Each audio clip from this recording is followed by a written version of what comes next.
म्हणले कमेंट मध्ये तुमच्या हॉटेलवर शिजलेला दाखवा, शिजताना दाखवा, शिजताना दाखवा. तर आता ही 2 बकरी मी तुम्हाला दाखव शिजताना. आता कांदा भाजला व्यवस्थित, अद्रक लसूण कांदा व्यवस्थित भाजला.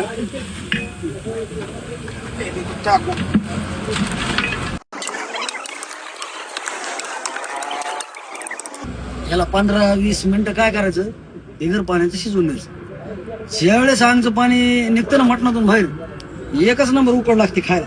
म्हणजे जे आपल्या पालामध्ये जे असतं, जसं असतं चुलीवर, सेम तशीच क्वालिटी असते, तीच क्वांटिटी. याला मस्त आपण काय करू, याला शिजून देऊ. एक झाकण मारायला म्हणजे दम देऊ थोडा, मग व्यवस्थित होतं सगळं. आपण झाकल्यावर काय होतं, वाफ मध्ये धुवून वाफेने असं गात गात गात गात गात गात उकड बनते ते, तवा नंबर 1 उकड लागतं. आपण बघायला कितपत पाणी सुटलं.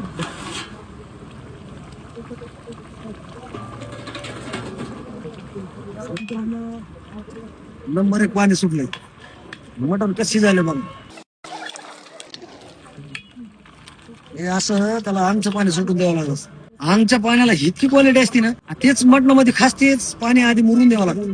मग जे उकड आहे का, ती उकड नंबर 1 खायला लागतं. आपल्याला आता पाणी सुटलं त्यात, आताच काय पाणी टाकायची गरज नाही, थोडं वेळ टाकू जरा पाणी. मित्रांनो खरं सांगू एक गोष्ट, जे चुलीवरलं मटण खायला जी मजा येते का, गॅस तुमचा असू द्या, तुमचं कुकर असू द्या, त्यात मजाच नाही. कुठलं बी आपल्या जे देवदेवामध्ये ढवारा मटण म्हणतात का, ढवारा मटण हे देवदेवातच असतं.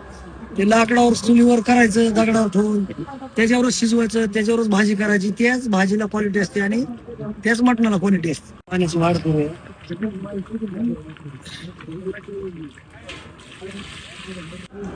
आपण बघू शिजलंय का. 1 नंबर उकड शिजली.